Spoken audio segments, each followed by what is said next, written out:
Pastor Mark Finley descreve o Deus que passa pela aprovação conosco. Na mensagem, Desafiando o Decreto de Morte. Alguns anos atrás, havia um garoto de uma pequena cidade em Vermont. Era um dia quente de verão e a temperatura acima dos 35 graus. A umidade do ar estava extremamente alta. Ao caminhar pela rua, você começa logo a transpirar. Quase nada estava acontecendo na cidade. Você sabe, a cidade tinha uma população entre 3.000 a 3.500 pessoas, apenas uma pequena cidade sonolenta da Nova Inglaterra, na cidade de Vermont. E um garoto estava sentado sobre um banco de madeira velho de uma antiga loja de variedades. Ele tinha uma faca numa mão e um galho na outra. E o garoto começou a cortar até que o galho acabasse. E então o relógio, um antigo relógio de pêndulo na parede, começou a badalar. E badalou 1, 2 horas, a hora certa. Então badalou 3, depois 4, depois 5, 6 e 7. E então o relógio enguiçou e tocou 13, 14, 15. E os olhos do garoto foram crescendo, ficou de boca aberta. E então jogou a faca para um lado e o galho para o outro e saiu correndo pela rua. Você pode até imaginar uma pequena cidade pacata onde as pessoas estão descansando na varanda, sentadas em cadeiras de balanço, cochilando ou dormindo em suas camas. E então ele gritou: acordem, acordem! Nunca ficou tão tarde como agora! Isto é verdade. Nunca ficou tão tarde. No último encontro, nós estudamos a pedra que destrói a imagem. Não estamos vivendo nos dias de Babilônia, ou nos dias da Medo-Pérsia, ou nos dias da Grécia, ou nos dias de Roma, ou nos dias da divisão do Império Romano. Estamos vivendo no final dos tempos. Estamos enfrentando os eventos que ocorrerão antes da volta de Cristo. Daniel, capítulo 3, descreve uma história surpreendente nos dias de Daniel, que é um paralelo dos últimos eventos no livro de Apocalipse. Daniel é dividido em 2 partes: profecias e histórias. As profecias revelam um lado épico da história antes da volta de Jesus e os grandes eventos que ocorrerão desde os dias de Daniel até os nossos dias. As histórias falam de oração, fé e qualidades de caráter que nos preparam para a volta de Cristo. Daniel capítulo 3 relata uma história surpreendente. Se você estiver com sua Bíblia, pegue e abra em Daniel capítulo 3. Em Daniel capítulo 2, nos é revelado o Deus que conhece o futuro. Ele é o profeta. Em Daniel capítulo 3, ele é o Deus que entra no meio das chamas de nossa vida. Ele é o Salvador. E em Daniel capítulo 4, ele é o rei. Temos Daniel capítulo 2, 3 e 4. No capítulo 2, ele é o revelador do futuro. No capítulo 3, ele é o redentor do seu povo. E no capítulo 4, ele é o soberano. Então ele é revelador, redentor e também é soberano. Ele é profeta, sacerdote e rei. E nos capítulos 2, 3 e 4, maravilhoso. O capítulo 3, revelando eventos dos nossos dias até o fim dos tempos. Daniel capítulo 3, verso 1. O rei Nabucodonosor fez uma imagem de ouro que tinha 60 côvados de altura e 6 de largura. Levantou-a no campo de Dura, na província de Babilônia. Agora espere um pouco. Existe uma imagem no capítulo 2. Nós lemos a respeito dela, mas agora existe uma imagem no capítulo... qual? 3. Quem revelou a imagem para Nabucodonosor no capítulo 2? Quem revelou? Daniel revelou a imagem, mas quem deu a imagem a Nabucodonosor? Quem foi? Deus. Quem fez a imagem do capítulo 3? Era a imagem de Deus? Não era a imagem de Deus, mas era o quê? A imagem de Nabucodonosor. Em Daniel capítulo 2, você tem a delineação verdadeira da história. Em Daniel capítulo 3, você tem a falsificação. Em Daniel capítulo 2, você tem a imagem com a cabeça de ouro, peito e braços de prata, e quadris de bronze, pernas de ferro, pés, parte de ferro e barro. Em Daniel capítulo 3, a imagem é toda de ouro. Então, em Daniel 3, você tem a imagem do homem, adoração falsa, estabelecida por seres humanos. E algo interessante sobre Daniel capítulo 3 é que a altura da imagem é 66 côvados. Então, nós lemos que na imagem ela tem 66 côvados e 6 na Bíblia é sempre exemplo de imperfeição. 7 é sempre exemplo de perfeição. 6 é símbolo de imperfeição, perdição e desobediência. 7 é um símbolo de perfeição.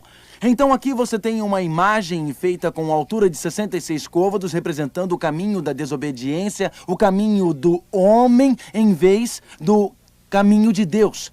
Vamos olhar em Daniel capítulo 3. Nabucodonosor fez esta grande imagem, toda de ouro no campo de Dura. Uma imagem falsificada, criada pelo homem e não por Deus. Verso 2. Então o rei Nabucodonosor mandou ajuntar os sátrapas, os prefeitos, governadores, juízes, os tesoureiros, os magistrados, os conselheiros e todos os oficiais das províncias para que viessem à consagração da imagem que o rei Nabucodonosor tinha levantado. Então quem estava vindo? Prefeitos, governadores, juízes, tesoureiros, todos que eram conhecidos e todos que eram importantes. Se você não conseguisse um convite para a dedicação desta grande imagem em Daniel, no campo de Dura, em Daniel capítulo 2, você não era ninguém. Você não tinha nenhuma posição importante no império. E as escrituras dizem que todos eles vieram, os prefeitos, capitães, todas as pessoas importantes como juízes, tesoureiros, verso 4. Nós lemos, ordena-se a vós outros, ó povos, nações e homens de todas as línguas, no momento em que ouvides o som da trombeta, do pífaro, da harpa, da cítara, do saltério, da gaita de foles, de toda sorte de música, vos prostreis e adorareis a imagem que foi levantada. Agora perceba, a questão aqui está uma imagem falsa, toda de ouro, feita por homem e não por Deus. E todos os governadores, representando os seus povos, vieram para o campo de Dura. O campo de Dura estava lotado. Pessoas por vários quilômetros pelo campo de Dura. E a imagem de ouro, num pedestal de 60 côvados, um côvado equivalente a 45 centímetros, possuía 27 metros de altura. Tem algum engenheiro no auditório? Alguém é engenheiro? Levante a mão se você for engenheiro, por favor. Um carpinteiro, alguém que entenda de construção, levante a mão, por favor. Por favor, levante a mão. Isso, muito bem. Qual é a altura de uma casa? Qual a altura de uma casa? 3,5 metros, não é? 3,5 metros.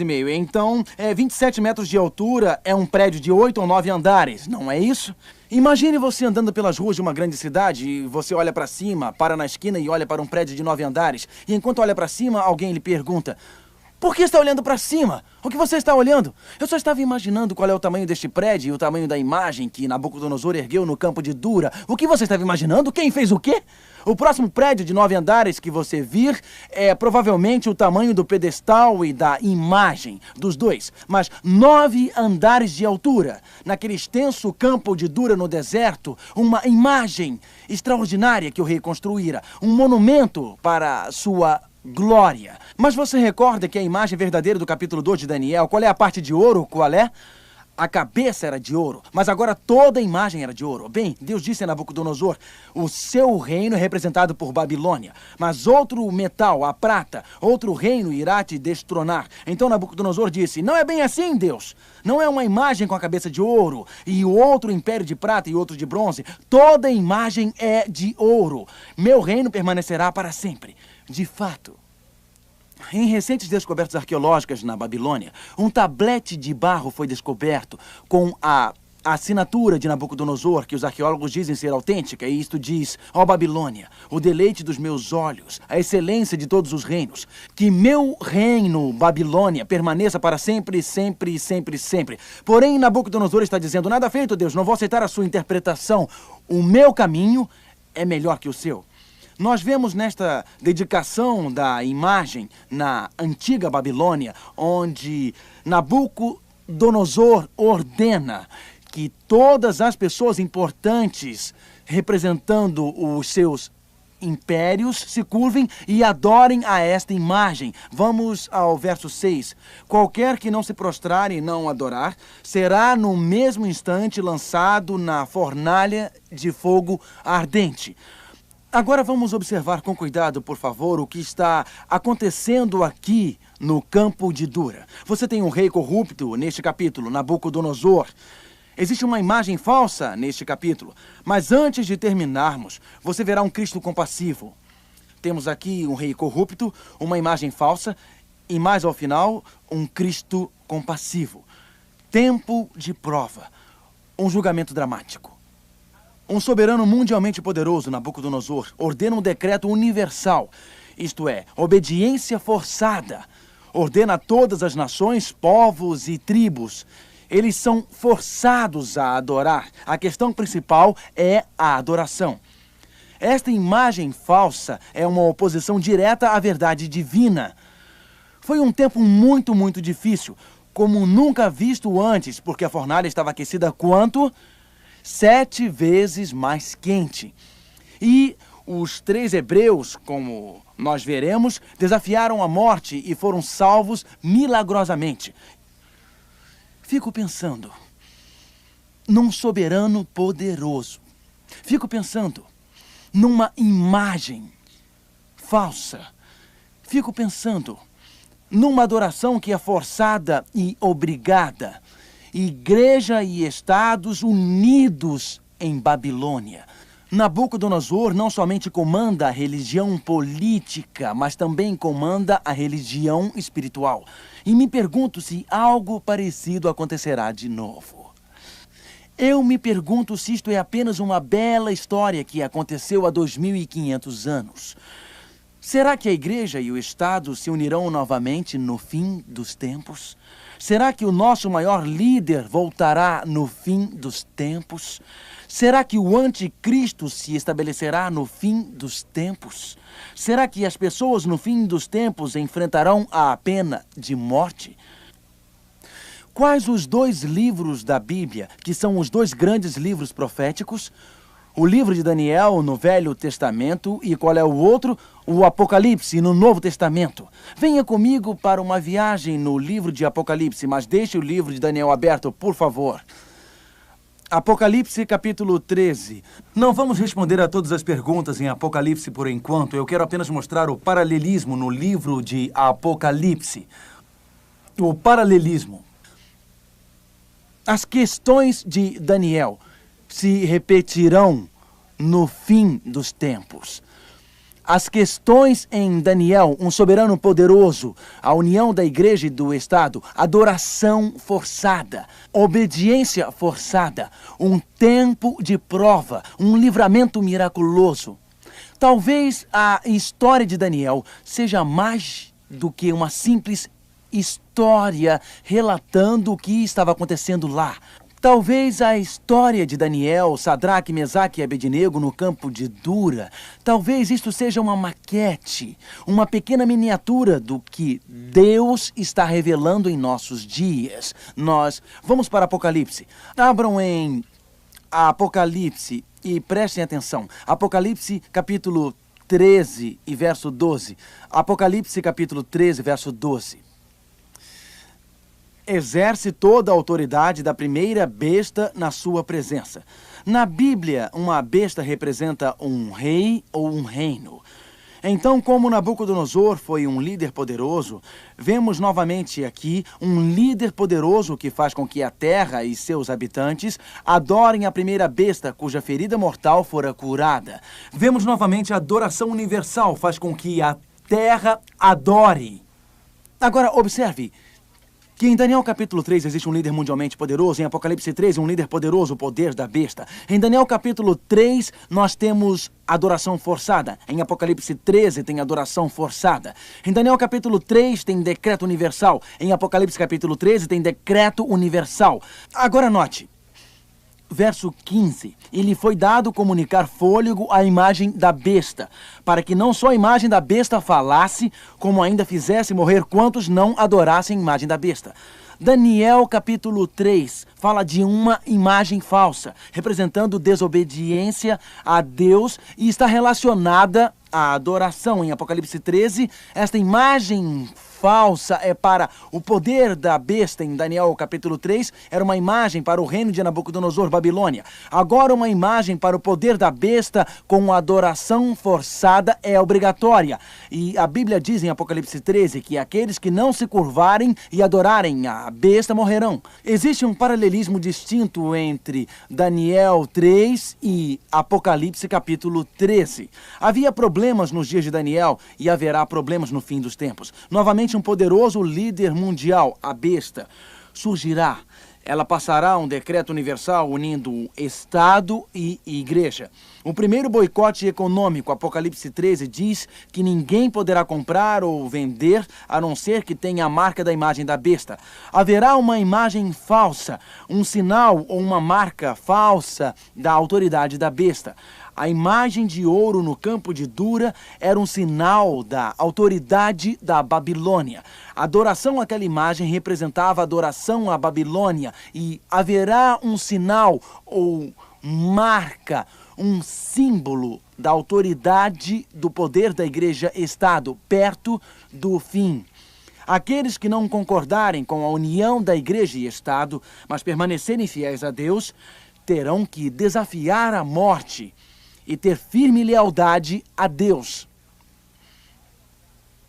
E a Bíblia diz que eles terão uma fé similar à de Sadraque, Mesaque e Abednego. Mas alguém interrompe e diz: espere um pouco, eu estou muito interessado em saber quem é a besta. Estou muito interessado em saber qual é a marca da besta. Estou muito interessado na questão da compra e da venda. Então deixa eu explicar rapidamente. Vamos supor que eu diga assim: esta pessoa é a besta. Suponha que eu diga: esta é a marca da besta. Você pode saber quem é a besta. Você pode saber qual é a marca da besta. Mas se você não acreditar em Jesus, apesar de todo o conhecimento sobre a besta e a marca da besta, não irá se salvar. O que é mais importante? Saber como ter fé para superar a crise do fim dos tempos ou saber intelectualmente todos os detalhes sobre esta crise? A Bíblia não diz que até mesmo os demônios creem e tremem, porque eles creem e tremem porque eles sabem o que vai acontecer. Mas eles não têm a fé de entrega total a Jesus. Talvez mais importante do que estudar sobre quem é a besta hoje, talvez mais importante seja voltar a Daniel capítulo 3 e ver o que está se passando na mente de Sadraque, Mesaque e Abednego. Essas três pessoas merecem isto. Talvez seja mais importante entender sobre a sua fé do que sobre uma besta que aparecerá no futuro. Vamos voltar a Daniel capítulo 3. Em Daniel capítulo 3, surge um líder mundialmente poderoso e este líder mundialmente poderoso ordena e obriga a adoração. Este líder mundialmente poderoso constrói uma imagem em oposição ou desobediência a Deus. Este líder mundialmente poderoso esquenta a fornalha 7 vezes mais quente e é um tempo de prova como nunca houve antes. Note que a Bíblia diz em Daniel, verso 8 e capítulo 3. Nabucodonosor disse: bem, quando a banda tocar, todos ouvirem o som da música, coloquem-se de joelhos com o rosto no chão e adorem. Mas os judeus ficam de pé, enquanto todos ao seu redor estão com os rostos no chão, adorando aquela imagem de ouro. Então Nabucodonosor fica nervoso, Nabucodonosor fica furioso. Daniel 3 e verso 8. No mesmo instante se chegaram alguns homens caldeus e acusaram os judeus. Disseram ao rei Nabucodonosor: ó rei, vive eternamente. Tu, ó rei, baixaste um decreto pelo qual todo homem que ouvisse o som da trombeta se prostraria e adoraria a imagem de ouro. E qualquer que não se prostrasse e não adorasse seria lançado na fornalha. Estes judeus, estes reféns, Sadraque, Mesaque e Abednego, não fizeram caso de ti. A teus deuses não servem. Eles te desafiaram, ó rei, não podemos tolerar isto. Nabucodonosor disse: tragam eles. Vou falar com eles. Então trouxeram Sadraque, Mesaque e Abednego, verso 14. Ele olha em seus olhos e diz: é verdade. Ó Sadraque, Mesaque e Abednego, que não servis a meus deuses nem adorais a imagem que levantei? E sabem de uma coisa? Eu acho que pelo menos nesse instante, o rei Nabucodonosor foi mais inteligente do que alguns de nós. Eu acho que ele é mais inteligente do que nós. Já escutou o que alguém disse, que alguém disse, que alguém disse, que uma outra pessoa disse algo sobre você? E você ficou tão chateada e muito revoltada porque alguém disse que outra pessoa disse, que ouviu dizer que alguém poderia ter dito algo sobre você. E você ficou tão brava com aquela pessoa que aquela outra pessoa disse que... O que Nabucodonosor fez? O homem mais inteligente da sua nação acusou os judeus. E o que ele fez? Ele o chamou e perguntou se era verdade. Eu acredito que muitos problemas nos relacionamentos seriam resolvidos se seguíssemos a lição deste rei. E o que você acha? Se você acha que alguém disse sobre você, por que você não pergunta? João, eu escutei isto. Eu gostaria de perguntar se é verdade. Se for, resolva o problema. Se não for, esqueça o assunto e tenha uma boa noite de sono. Então Nabucodonosor disse, é verdade. É verdade. Ele disse, eu vou dar outra chance a vocês. Talvez não estivessem prontos. Agora, verso 15, estás dispostos, e quando ouvirdes o som da trombeta, do pífaro, da cítara, da harpa, do saltério, eu já dei uma chance, mas não abusem da minha paciência, não abusem. Não abusem, porque eu já perdoei uma vez, mas quando a música tocar, os seus rostos estarão no chão desta vez. E eles disseram, verso 16, Sadraque, Mesaque e Abednego responderam, quanto a isto não necessitamos te responder. Há coisas que você não precisa pensar a respeito enquanto está passando por uma crise. Eu vou lhe dizer algo. Se você tem que pensar a respeito, quando vai a uma festa de Natal da sua empresa, sobre o que vai beber ou não na festa, se você tiver que tomar a decisão na hora, você acabará bebendo. E se você tem que pensar toda vez que um programa na televisão aparece, o que usa blasfêmia, palavrões e imoralidade, se você tem que pensar toda vez se você vai assistir ou não aquele programa, se você tem de pensar sobre isso toda vez... provavelmente você irá assisti-lo. Há coisas que você precisa resolver antes. Há coisas que você tem que decidir antecipadamente. Sadraque, Mesaque e Abednego foram até onde puderam. Eles foram muito dedicados, mas decidiram antecipadamente sobre que não curvariam as suas convicções e a consciência. Eles decidiram muito antes de irem à dedicação. Nós não vamos nos curvar às convicções de nossa consciência. Nós vamos ser fiéis a Deus. Então disseram, rei, não estamos indecisos. Tu não precisas nos dar um dia para pensar, 2 dias para pensar. Já fizemos a nossa escolha. Nós já tomamos a decisão em nossas mentes. Verso 17. Se o nosso Deus, a quem servimos, quer livrar-nos, Ele nos livrará da fornalha de fogo ardente e das tuas mãos, ó rei. Se não, fica sabendo, ó rei, que não serviremos a teus deuses, nem adoraremos a imagem de ouro que levantaste. Rei, permita-me dizer algo. O Deus a quem servimos é muito poderoso. O Deus a quem servimos é tão forte que se Ele quiser, Ele nos livrará. Mas se Ele não livrar, mesmo assim não nos curvaremos, porque preferimos morrer acreditando em Deus, a curvar-nos às suas convicções. Existem pessoas que pensam o seguinte, que fé é como mágica, que fé é como um truque, que fé é como eu querer ir a um piquenique hoje e por isso eu vou orar para não chover em algumas partes do país, você ora para chover, em outras partes para não chover. Algumas pessoas pensam que fé é assim, eu vou orar porque eu estou devendo R$158 no cartão de crédito e Deus vai mandar o cheque. A ideia que eles têm de fé é como se ela fosse um cordão da sorte, um pé de coelho. Então, se você orar, você nunca ficará doente. Se você orar, você nunca ficará endividado. Se você orar, nunca ficará desanimado, como se a fé fosse uma nuvem na qual você se apresenta e pede a Deus o que quiser, e Ele dá a fé, e é como se fosse uma nuvem voando pelo seu reino. Sadraque, Mesaque e Abednego disseram, nós sabemos que a nossa fé em Deus pode nos levar à fornalha ardente. Pois a fé não livra você do fogo, porque ela vai com você através do fogo. Cristianismo não é um cordão da sorte para as coisas irem sempre bem. Fé é uma forte confiança em Deus mesmo quando as coisas vão mal. Eu conheci uma senhora que assistiu a um seminário sobre o livro de Daniel. Igual a este, estávamos no centro de Chicago, num grande hotel. E ela me procurou ao final e disse, sabe, eu sou cristã e eu acredito que se eu tivesse fé, eu nunca teria câncer.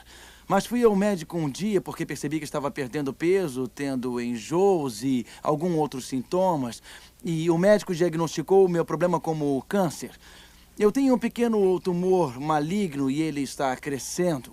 E então eu voltei ao médico e começamos o tratamento. Isto foi há 6 meses. Eu tenho feito quimioterapia, radioterapia, mas ainda continuo com o câncer. E como eu estou muito abalada, eu resolvi procurar os meus amigos e eles disseram: olhe, veja bem, se você tiver fé suficiente, você será curada. Deus irá lhe curar. E agora eu tenho 2 problemas, porque eu tenho câncer e não tenho fé suficiente. Pois eu orei. E quando voltei ao médico, o câncer estava piorando. E eles disseram, se você tiver fé suficiente e realmente acreditar, pode ser que talvez exista algum pecado em sua vida, por isso Deus não pode curá-la. Agora ela tem 3 problemas: câncer, não ter fé e algum pecado na vida dela. Quando terminei de falar com os meus amigos cristãos, eu estava tão deprimida e tão desencorajada, porque eu me sentia uma pecadora e isto deve ser alguma maldição de Deus sobre mim.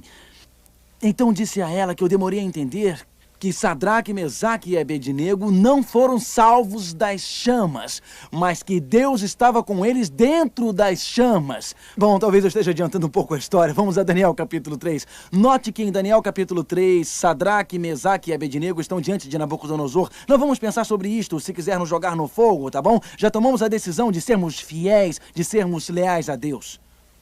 Verso 19. Então Nabucodonosor se encheu de fúria, e transtornado o aspecto do seu rosto contra Sadraque, Mesaque e Abednego, ordenou que se acendesse a fornalha 7 vezes mais do que se costumava.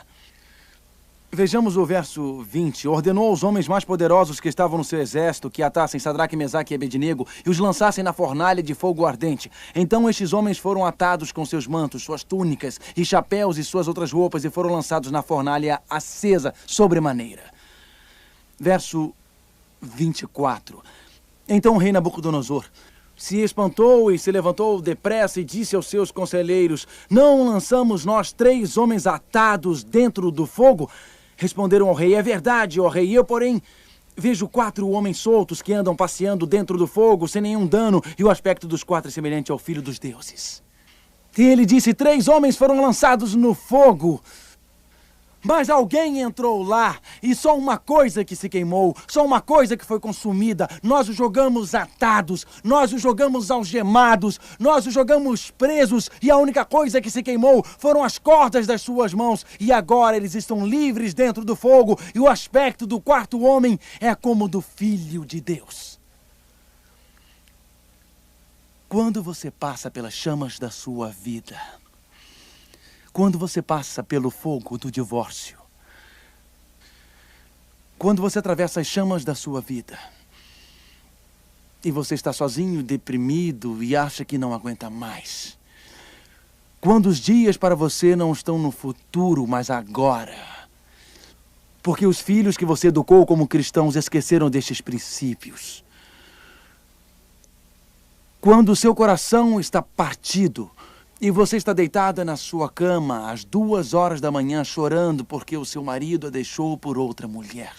O travesseiro molhado de lágrimas. Quando você finalmente se aposenta e tem uma bela casa para morar, então a sua esposa é atropelada ao atravessar a rua. Você recebe um telefonema no meio da noite. Ela ainda não chegou em casa. Você começou a ficar preocupado. Ela está morta. Quando você passa pelas chamas da sua vida e parece que você vai ser consumido pelo desespero, depressão, desânimo, olhe através de suas lágrimas, porque dentro das chamas de sua vida, Ele está lá.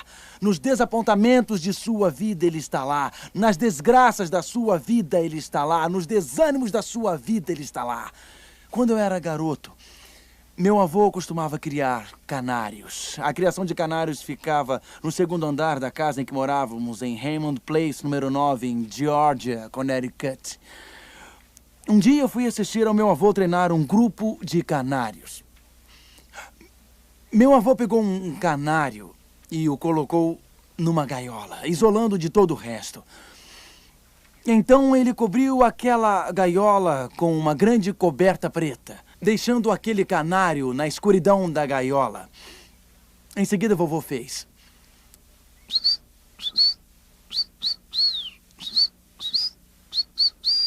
Vocês não sabiam que eu sabia treinar canários, não é? Mas eu sei.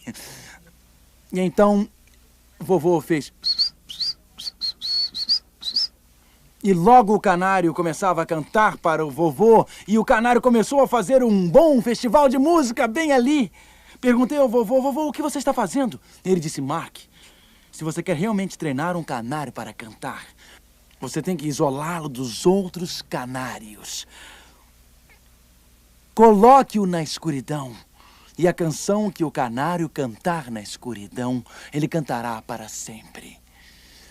Quando Sadraque, Mesaque e Abednego, confiantes em Deus, passaram pelas chamas ardentes das provas em sua vida, Deus estava ensinando-os a cantar uma canção na escuridão. Deus estava ensinando-os a terem mais fé. Deus estava ensinando-os a terem mais coragem. Não foi porque Deus não os amava que eles foram para a fornalha. Foi porque Deus viu neles alguma coisa muito valiosa. Foi porque Deus viu neles algo muito precioso, que precisava de ser refinado pelas chamas das dificuldades, pelas chamas do sofrimento. Alguns de vocês estão pensando, eu não preciso disto agora porque tudo na minha vida vai que é uma maravilha. Eu não estou passando por nenhuma chama. Mas você vai. Você vai. Todos nós passamos por sofrimento. Todos nós experimentamos a dor. O mundo em que vivemos não é só pêssego com creme, como Poliana nos cantava. Todos nós, em alguma ocasião de nossa vida, passamos pelo fogo. Quando Sadraque, Mesaque e Abednego passaram, eles não passaram sozinhos, não.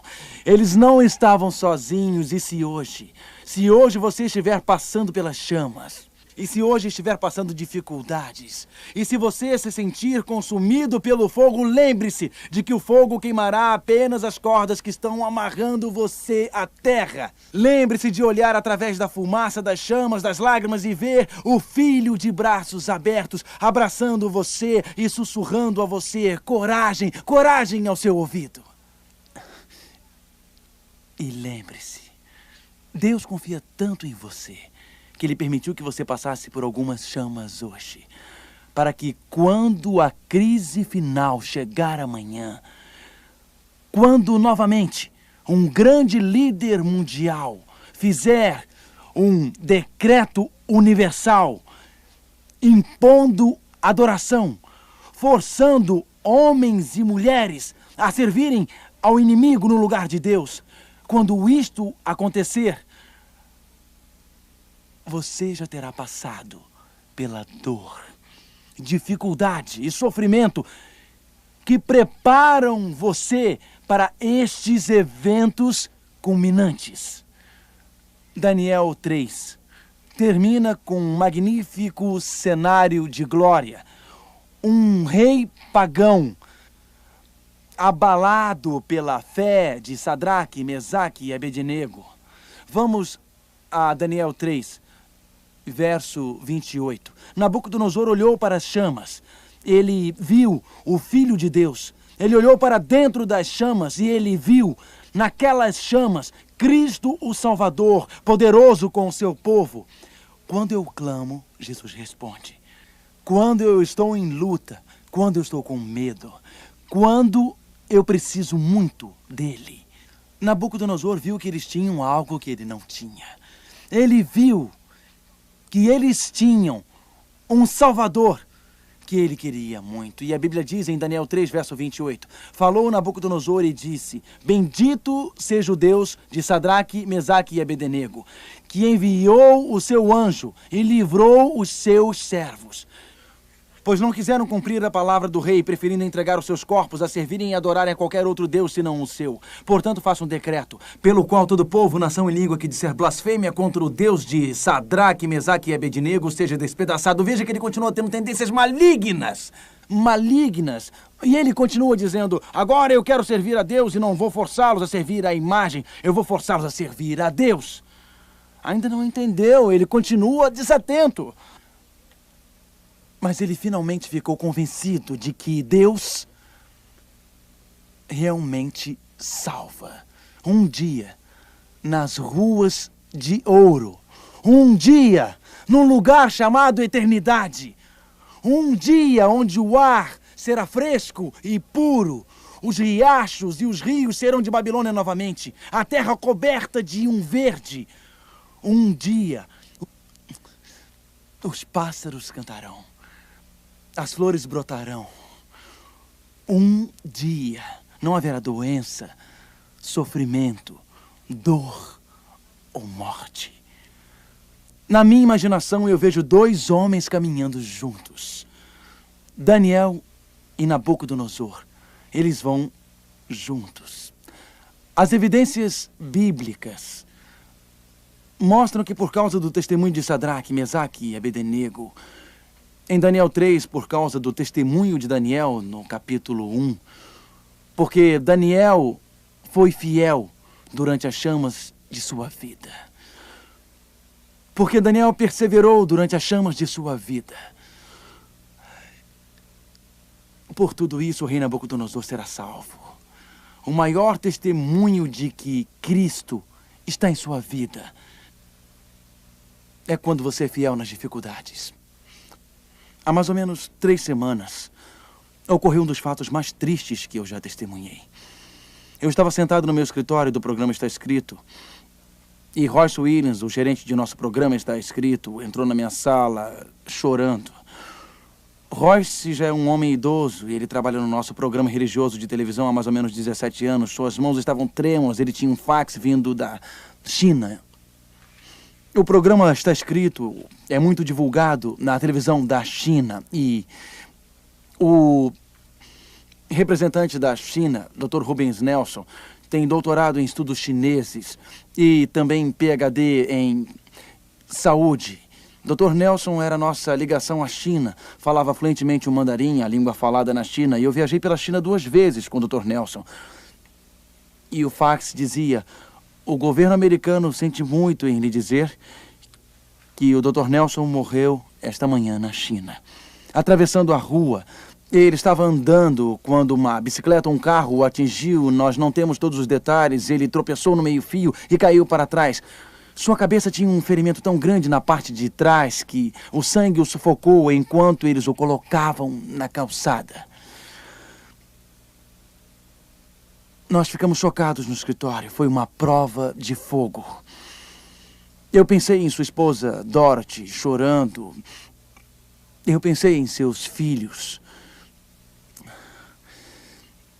Quando visitamos a família, Dorothy disse: Pastor Finley, eu falo chinês. Eu quero voltar para a China e continuar o trabalho. O filho dela se levantou e disse: eu quero voltar para a China e continuar o trabalho.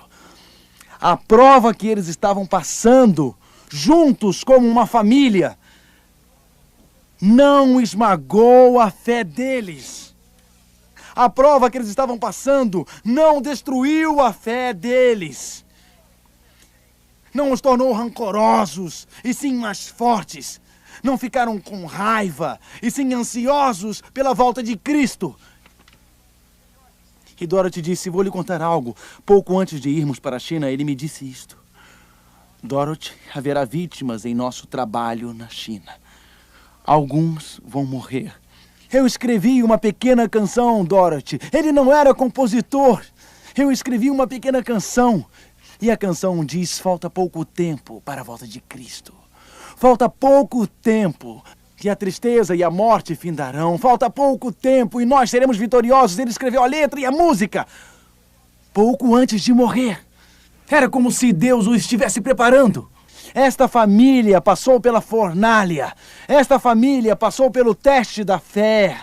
Esta família passou por uma experiência amarga de vida. Mas eles deixaram que Cristo, o divino Filho de Deus, entrasse nas chamas e ficasse ao lado deles, acalentando, encorajando, dando esperança, certeza e convicção. Você está passando por alguma chama hoje em sua vida? Você está passando por algum pesar em sua vida? Alguma tristeza em sua vida? Algum desapontamento hoje em sua vida? Nas chamas da vida, Ele está. Olhe através das lágrimas, através dos seus desapontamentos. Você o encontrará no meio da sua noite escura e da sua prova mais difícil. Vamos orar. Pai Celestial, obrigado porque nas chamas da vida, Tu estás lá. Nas provas da vida, Tu estás lá. Aprendemos em Daniel 2 que Tu és o revelador do futuro. Coloque nosso futuro em Tuas mãos. Em Daniel 3, Tu és o Redentor, entrando nas chamas e nos salvando das chamas da vida. Traga-nos para mais perto de Ti, cantando o hino da salvação na escuridão. Ó Pai, eu acredito alguém que assiste a esta palestra pode estar passando por uma prova difícil. Dê coragem e esperança a esta pessoa.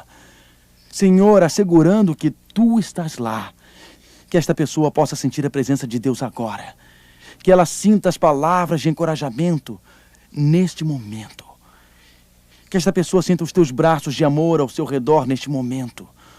Ó Pai, em nome de Jesus, amém. Ter tudo e esquecer que se pode perder tudo. Escute cuidadosamente enquanto Mark Phelan adverte aqueles que têm tudo e oferece esperança para quem perdeu tudo. No Livramento Impossível, nosso próximo estudo.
Ao nos aproximarmos do fim deste século, milhões de pessoas estão sendo tomadas pela ansiedade e medo de saber o que trará o terceiro milênio. As profecias do Apocalipse revelam um futuro surpreendente. Mostram que não precisamos ter receio quanto ao que está por vir. A esperança é um fio que nos sustenta nas circunstâncias de grande sofrimento. Jesus é a esperança na dor, na indecisão, no medo, na morte. Ele é a esperança para uma vida vitoriosa. O Está Escrito apresenta esta coleção inédita com o pastor Alejandro Bulhon, contendo o livro O Terceiro Milênio e as Profecias do Apocalipse, e a série em 4 fitas de vídeo Revive, Jesus é a Esperança. Você encontrará respostas aos mais profundos anseios humanos e tudo